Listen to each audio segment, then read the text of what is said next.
그러므로 너희에게 구하노니 너희를 위한 나의 여러 환난에 대하여 낙심하지 말라.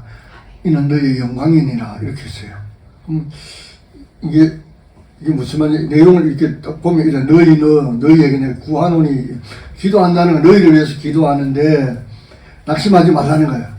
왜? 나의 환난에. 지금 이 말은 사도 바울이 지금 어떤 환난이 있다는 거잖아요. 환난이 있는 걸, 그걸 보면서 에베소 성도들이 낙심을 한다는 겁니다.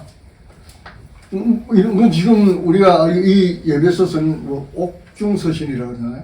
그럼 옥에 갇혀 있으니까 그게 환난이죠. 옥에 갇혀 있는 게 환난인데, 성도들이 이렇게 했나 봐요. 아니, 하나님의 사자가 하나님의 말씀을 전하는데 옥에 갇혀 있으면 어떡해? 낙심되잖아요.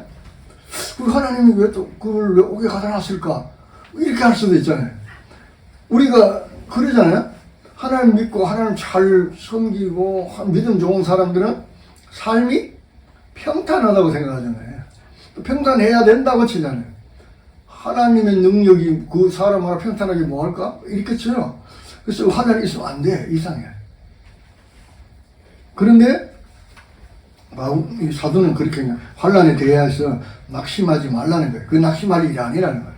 그런데 그게 도리어 영광이 되는 일이라는 거예요. 그러니까 사람들이 별로 예수 믿고 싶지 않죠.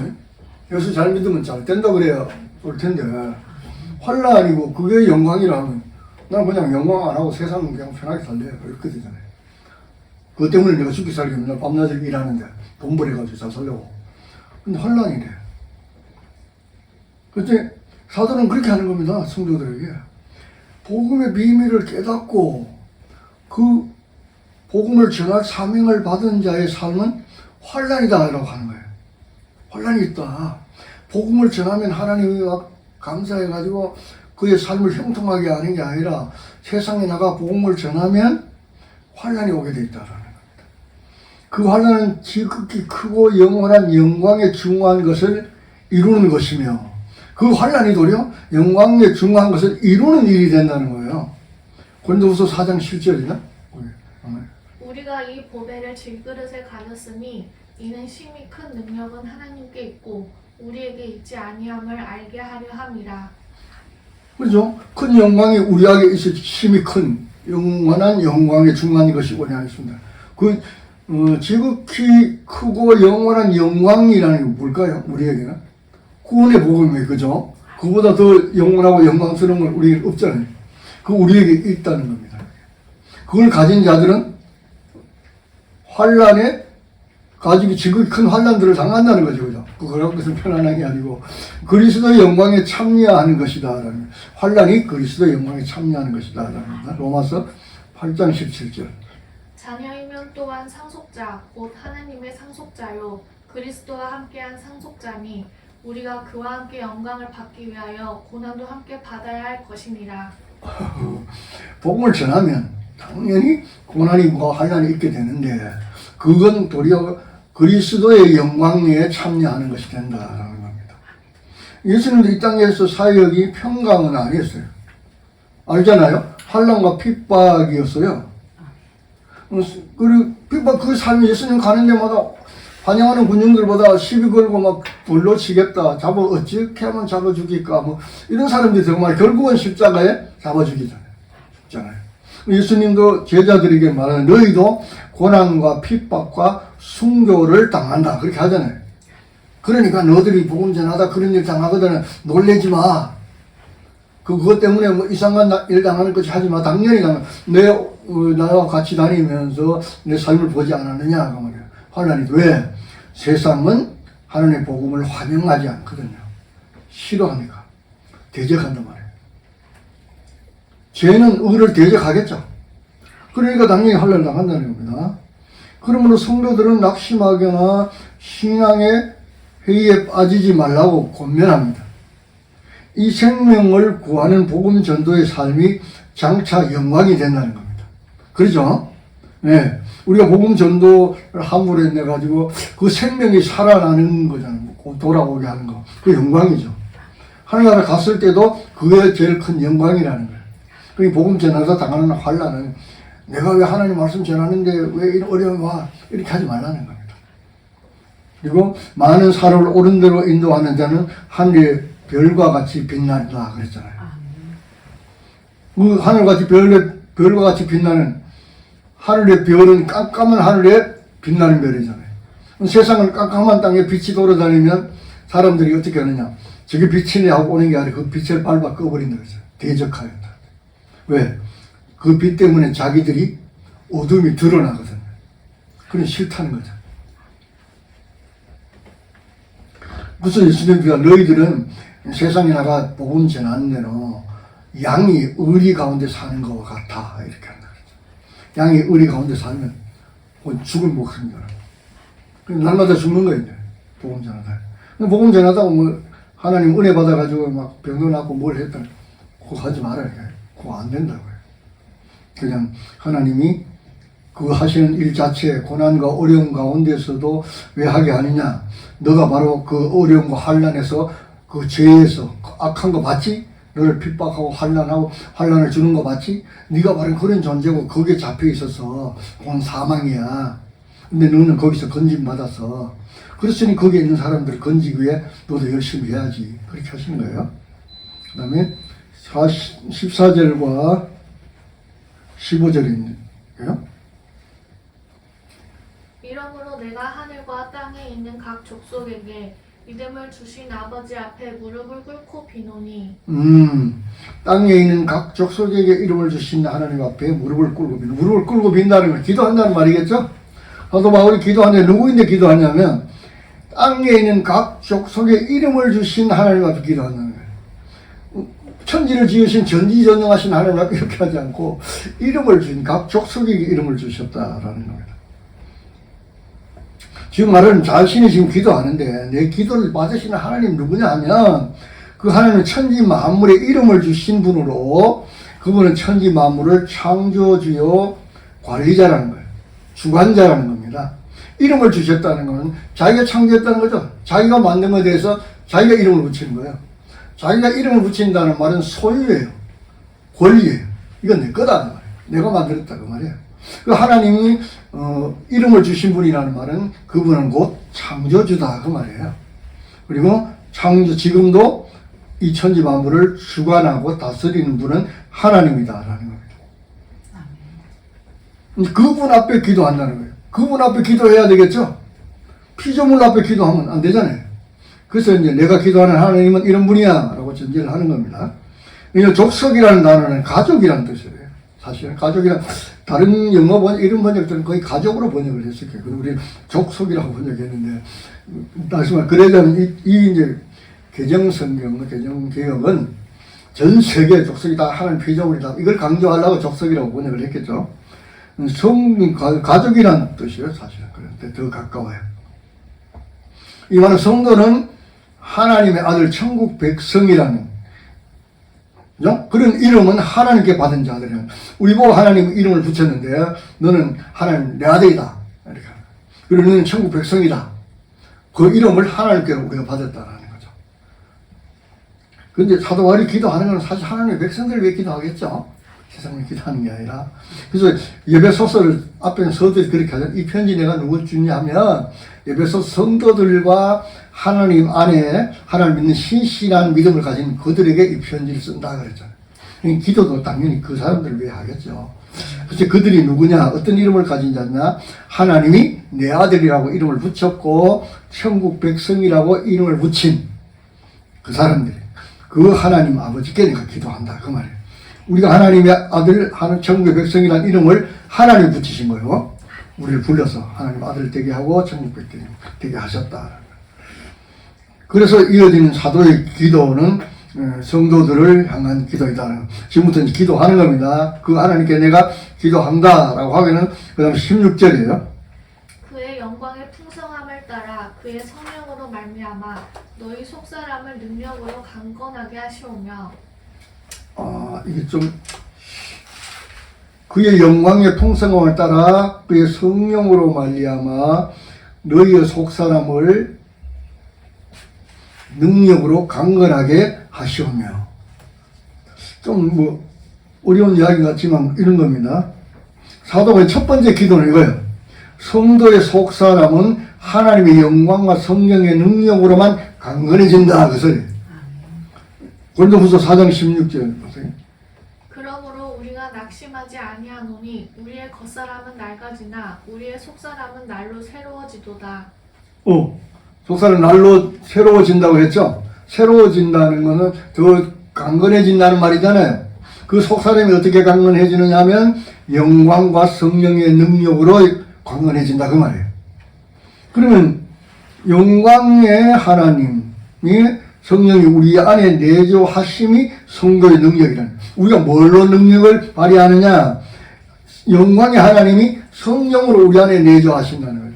그게 우리의 능력이 된다는 거예요. 그렇잖아요. 세상 물질이 능력이 되는 거 아니에요. 세상 권세가 능력이 되는 거 아니라니까요. 그러면 하나님의 영광과 성령의 내조하심이란 알아야 되잖아요. 하나님의 영광이 뭐고 성령의 내조하심이 뭐냐. 우리는 하도 많이 들어가지고 잘 알고 있는다라고 하잖아. 우리 잘 알고 있나? 하나님의 영광이며 성령의 내조하심. 성령 충만 엄청나게 많이 하는데 성령 충만이 뭐냐? 그러면 당신 지금 성령 충만해? 그러면 글쎄 충만인지 반충만인지.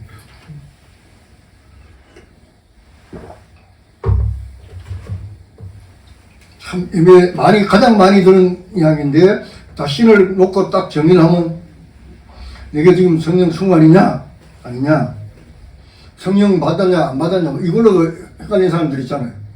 당신 성령 받았어 그러면 내가 받았나? 언제 받았어? 그래 보면 다시 한 말이 없었고 언제 받았는지도 기억이 이렇게 돼요. 그래서 굉장히 많이 들은 이야기잖아요. 뭐 처음 듣는 이야기는 아니에요. 하나님 영광, 성령, 내조. 정확한 의미를 정리하면 또 그 굉장히 조심스러워요. 말이 또 많은 것 중에 하나예요. 기본적으로 하면 이런 겁니다. 하나님의 영광은 그분의 현현의 나타남이에요. 하나님 영광이라는 빛이잖아요. 하나님의 나타남이 하나님의 영광이에요. 그래서 하나님이 나타날 때마다 항상 그 빛이 등장하잖아요. 그죠? 밝은 빛, 뭐 이렇게. 그 다음 불, 뭐 이렇게. 어떤 빛으로 나타나요, 항상. 그런데 그 현현으로 하나님의 속성과 성품이죠. 하나님의 속성과 성품이, 지금 하나님의 현현은 어디 있냐면, 우리가 말씀 안 했어요. 말씀을 통해서 깨닫게 됩니다. 말씀을 깨달으면 하나님의 속성과 성품을 깨닫는 거죠. 성경을 펴야 하나님 어떤 분인 걸 알게 되잖아요. 다른 데가 아무리 찾아도 하나님 못 찾잖아요. 성경 안에서 말씀을 깨달으면 하나님 이런 분이다, 이런 속성을 가졌어, 하나님 이런 성품의 하나님이야. 그걸 많이 깨달아 아는 게 그거 하나님의 영광이에요. 하나님의 현현이에요. 하나님을 그렇게 깨달아 아는 만큼 그분을 하나님이 은식하고 살겠죠. 내가 하나님 아는 걸, 내가 하나님 아는 거는 말씀을 깨달아 아는 겁니다. 거기서 하나님 어떤 분인가 깨달아 아는 거예요. 그게 하나님의 영광이에요. 깨달아 알면 어떻게 되느냐, 그 깨달아 아는 걸 가지고 하나님을 세상에 나타내 보이는 겁니다.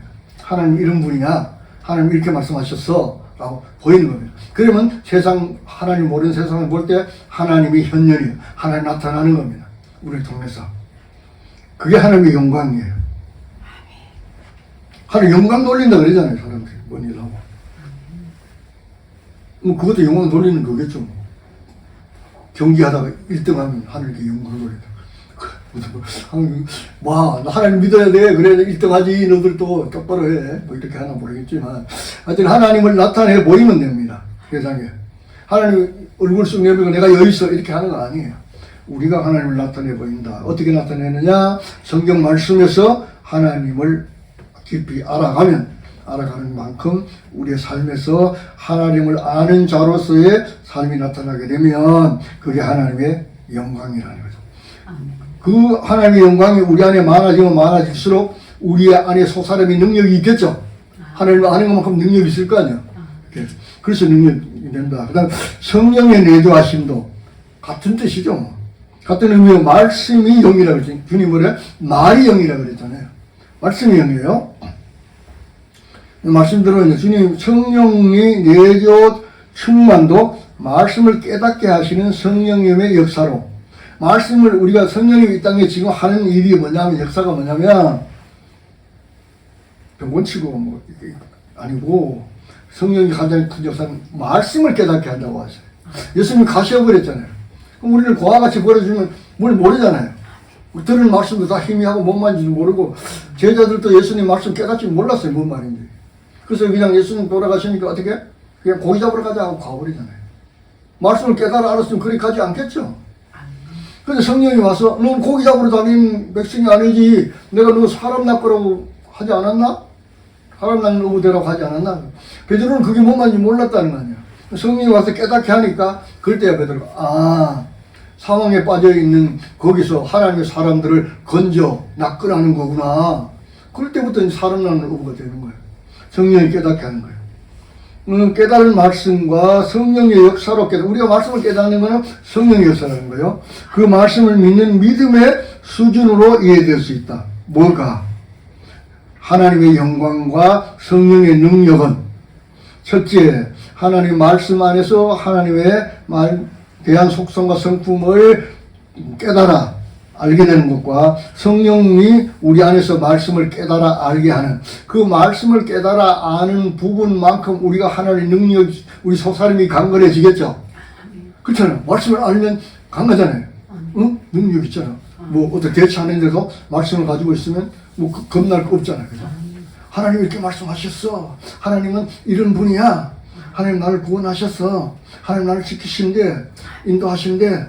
어디에? 하나님 말씀에 그분은 말씀하시면 지키는 분이야. 그러면 담대해지겠죠.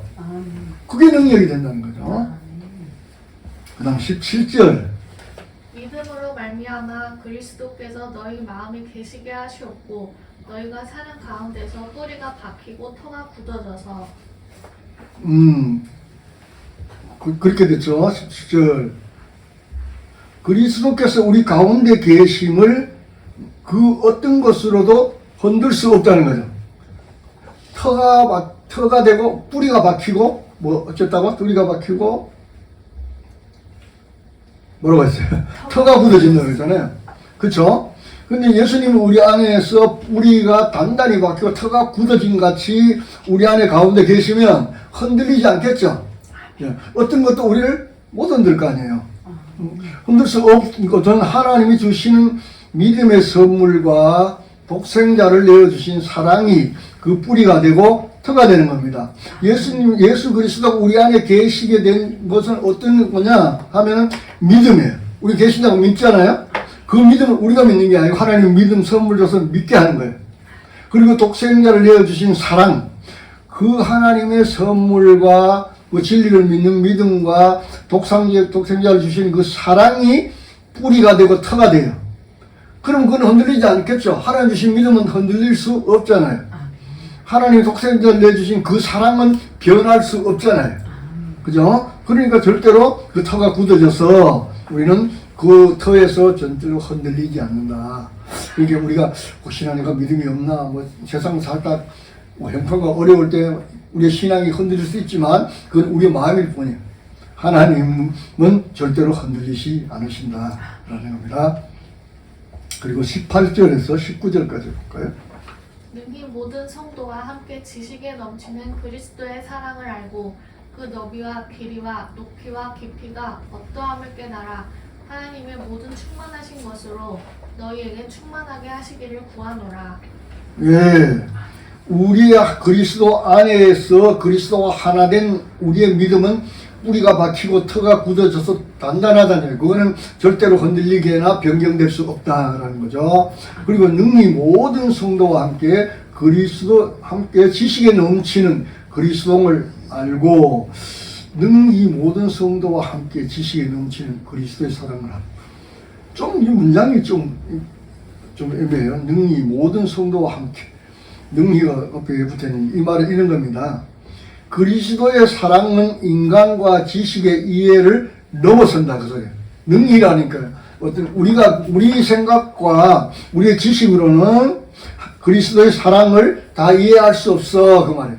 너희들이 생각하는 것보다 그 이상으로 그리스도의 사랑은 영원한 거야, 그 말하는 거예요, 지금요. 그 범위 또한 인간의 이성을 넘어선 영역이다.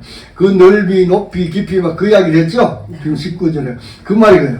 그 무한과 영원의 사랑으로 우리에게 충만하심이 하나님이 독생자를 십자가의 희생의 제단에 제물로 주십니다. 하나님이 독생자를 십자가 제단에 제물로 내어놨어요. 이거는 그분의 영원의 사랑으로, 영원한 사랑이잖아요. 무한과 영원의 사랑이에요. 하나님의 사랑. 이 사랑은 우리가 그 높이와 깊이와 넓이를 측량할 수 없어요. 무한한 거예요. 그리고 그거는 인간의 이성과 지식과 이해로는 그 이해의 범위를 넘어가는 거예요. 이게 지금 그 말이에요. 그래서 18절과 19절은 지금 그 말입니다. 하나님의 사랑은 무한과 영원한 사랑이라는 거죠. 근데 그 사랑의 영역은 우리가 이해할 수 없다. 라는 겁니다. 그는 우리가 이해할 수도 없는 그 무한한 사랑으로 우리가 사랑을 받은 자다. 그 말이에요. 하나님 백성들은. 그렇잖아요. 우리가 잘 이해할까요? 자기 인간적으로 봐서 독생자를 원수를 위해서 원수가 죽게 되는데 자기 독생자를 대신 죽게 했다. 그럼 이 말이 안 되잖아요, 이게. 그죠? 근데 우리 하나님의 사랑이 우리의 이성으로 이해되는 범위가 아니라는 거예요. 그죠? 그래서 무한한 사랑이라고 그러잖아요. 그 이야기 하는 겁니다. 그러니까 어떻게 하라고? 낙심하지 말라고 하는 거예요. 20절과 21절.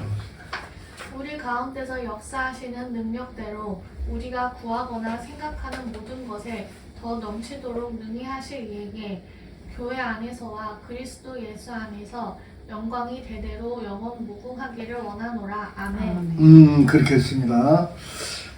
이제 우리 가운데 역사하시는 하나님의 능력은 우리의 생각과 간구의 한계를 당연히 넘어가죠. 그죠? 모든 생각에 넘친다 그랬잖아요. 그죠? 넘치게 하실. 우리가 생각하는 그 수준 이상이라는 거예요. 그게. 하나님 역사하시는 하나님의 능력은 당연하죠. 우리의 간구와 한계를 넘어간다는 겁니다. 혹시 하나님 이거 못 들으시는 거 아니야? 이거 못 이루어지시는 거 아니고 하나님 내 기도 이거 응답할 수 있나? 뭐 이런 쓸데없는 생각은 하면 안 된다는 거예요. 그죠? 하나님 우리 그 생각보다는 훨씬 능력은 우리 한계를 지울 수 없다. 앞전에도 말씀했잖아요. 사랑의 한계를 우리가 알 수 없다. 넘어간다라고 했잖아요. 하나님의 능력과 영광이 우리 가운데 교회 안에 영원 무궁하기를 간구하는 겁니다. 자, 이 말은 이런 겁니다. 사도의 마음은 성도들이 한 지체 의식을 가지고 사랑 가운데 서로 돌아보라는 겁니다. 그래서 이렇게 말하는 거예요. 우리 가운데 하나님의 능력과 영광이 우리 가운데 교회 안에서 영원 무궁하기를 간구한다 그랬거든요. 그게 우리 가운데 교회 안에서라는 말은 어떤 단체예요. 이건 지체를 이야기하는 거예요. 예수님 머리로 하는 우리 가운데, 우리라는 건 예수님을 머리로 하는 지체잖아요. 교회라는 것은 예수님을 머리로 하는 지체예요. 그거 지체 인식을 잊어버리지 말라는 거예요. 그 가운데, 사랑 가운데 서로 돌아보라는 겁니다. 하나님의 능력과 영광이 우리 가운데 있으니까 우리 가운데 하나님의 능력과 영광을 함께 소유한 우리들은 한 지체니까 서로 잘 사랑 가운데 서로 잘 돌아봐 이 말하는 겁니다. 그래서 교회에는 개인 하나님의 은혜와 능력이 개개인적인 것보다는 단체적으로 말합니다.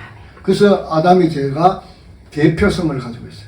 아담 혼자가 죄가 아니라 아담은 인간을 대표하기 때문에 그 성도 안에 전체에 영향을 미치는 같이 하나님의 사랑도 교회 안에서 모든 지체 가운데 함께 역사하니까 그걸 인식하고 옆에 있는 사람도 한 지체라 하나님 사랑 가운데 함께 있는 자라는 걸 인식하고 잘 돌아보라는 겁니다. 네, 오늘 여기까지 하겠습니다.